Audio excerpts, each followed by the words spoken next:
Hey everybody, welcome back. Just want to do a quick pickups video. Hopefully I can do this without incident as it is stormy and outside, so you're going to hear probably the occasional thunder crash happen outside, and my power has already sort of blinked on and off, so I'm hoping that doesn't happen because otherwise I'll probably lose this recording. But I got my Vinegar Syndrome order in today. Just want to do a quick kind of run through of everything that came in. Looking forward to getting my studio room hopefully up and ready. It's going to be so much easier to do these videos in there. So first up, I'm going to do the non-movie stuff. So during their sale, they had a couple things. So they had some slip covers of older releases that you could get. They were for releases, 3 releases that have been, I think,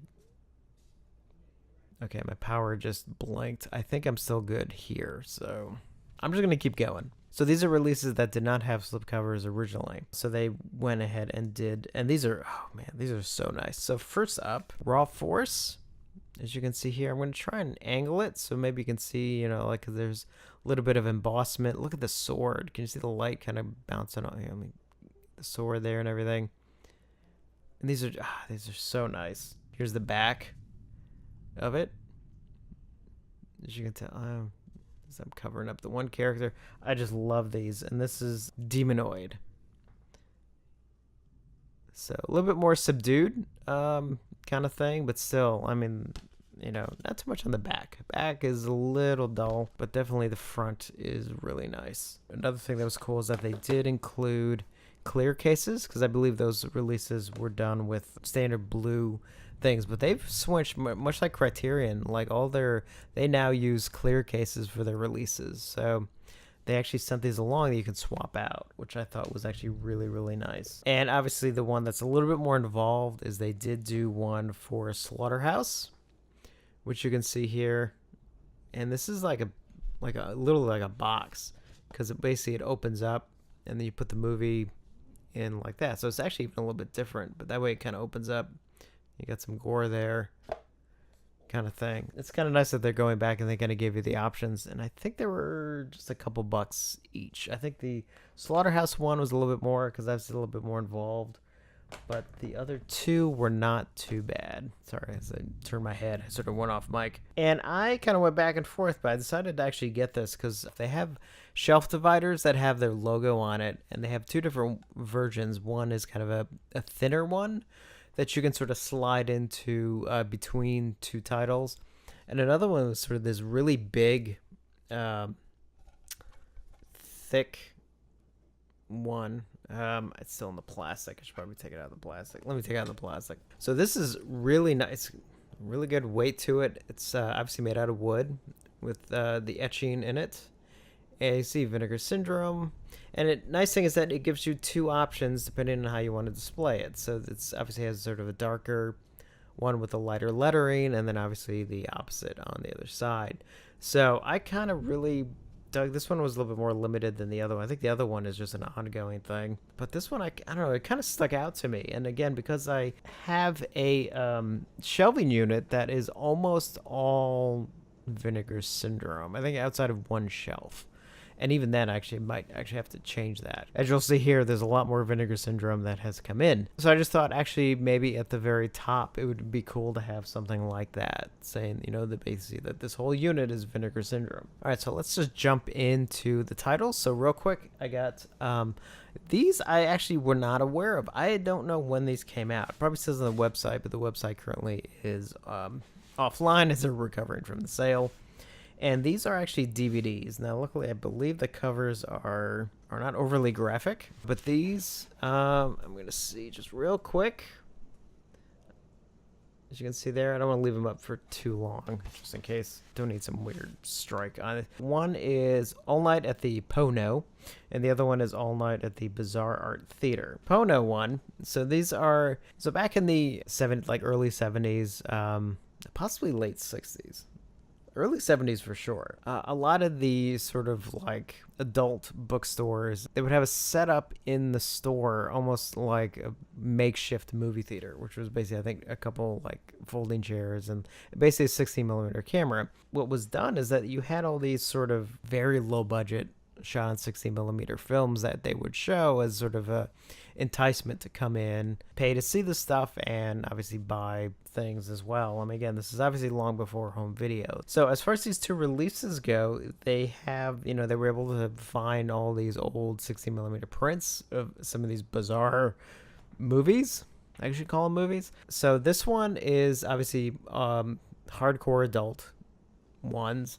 And then this one, I don't know. I mean, it's adult. I don't think it's hardcore stuff, but I could be wrong. But this is more like horror kind of based. I'm sure they're really bad and really kind of crappy, but I have such a fascination with a lot of that time frame, some of the low budget stuff that they used to make and everything, that I'm kind of interested to just check them out. Now they are DVD only, because I mean they're coming from 60 millimeter prints. It's not like Blu-ray wouldn't do anything. Now, to my knowledge, these are the only two releases they've done so far. If they're pretty good though, I mean, just from a historic standpoint, actually I hope they do more. And they get into just some of the other titles that I got, that of older stuff of theirs that I just hadn't gotten yet. There was Blue Ice, Good Luck Miss Wyckoff. You can see there. Now, one of the owners of Vinegar Syndrome, I know he's talked about this title a lot on some of the interviews that they've done. So it's like I really wanted to check it out because he kind of talked it up. I mean, it's kind of one of those where I think it hasn't really been a seller for them, but it was a movie he's really been it sort of means something to him, so I wanted to pick that up. Massage Parlor Murders, which I believe was actually one of their very first releases. I don't know, for some reason I thought I had it and I don't, so I had to change that. Another one I thought I had, but apparently I don't. The Bees, the Candy Tangerine Man, which also comes with Lady Coco, and then 3 of their older adult titles, Mary Mary, Nurse Sherry, and A Touch of Genie. Yeah, it's kind of interesting. I have a fascination with some of those older, like, shot on film porn titles from like the 70s and 80s, and then I mean beyond the usual interests of such films is just that the way they were made, because they were productions. I mean, they literally, back in the day used to have film crews that would bounce back and forth between doing like regular Hollywood films or TV shows to doing like, porn films, like, in the evening kind of thing. So it's just kind of funny. And they had a line that they've now discontinued called Etiquette Pictures. I think it's called Etiquette Pictures. And there were titles that were sort of, they didn't fall into the horror exploitation genre. There were definitely films that were different, but they sort of didn't easily fall into one of those categories. So they developed this Etiquette Pictures line. And this one, as you can see, it hangs upon nothing. This is the only, I already had the other 3. This was the last of the 4 that they released I hadn't gotten yet. Unfortunately, they discontinued the line. I guess it just wasn't really selling, which is a shame, because actually the movies they put out in the line were really good. I mean, I hope they continue to put out those movies, even if it's just under the Vinegar Syndrome label. And then finally, the new releases that they had. So the 2 new releases that they put out, that they're sort of part of a new line that they're sort of trying out. I think these are films that were shot on film, but were meant to go direct to video, sort of in the like early 90s and things. Interesting to kind of check these out. So first one is Evil Town, as you can see, and the next one is Death Feud, also known as Savage Harbor. And what's cool about what they've done with these slipcovers is they're almost like VHS things. This is one side, there's the other, and as you can tell, it pulls out from underneath, which I think is actually pretty cool. As you can see with Evil Town as well. Let me get it on camera here. And another thing with these is that they are actually numbered. As you can see at the very, let's see if I can get that. It's a little blurry, I'm sorry, but I think you can kind of see that they're numbered there, and they're hand numbered as well. For example, Evil Town edition of 2500, I have 108. Savage Harbor edition of also 2500, number 31. As you can see, low numbers. I got these, I got most of this stuff the night, the moment the sale went live. Like, I jumped on a lot of this stuff. And obviously, because I am doing the yearly subscription as well, obviously I got the May titles. Lust in the Dust, which is kind of funny. I remember like the poster and the commercials from this from when I was a kid. Saw it years ago, but I don't really remember much of it. Completely forgot it was a Paul Bartel film. So looking forward to revisiting that. Night Beast, which I'm excited to revisit that creature. If you probably remember, is here. Actually, look at the inside.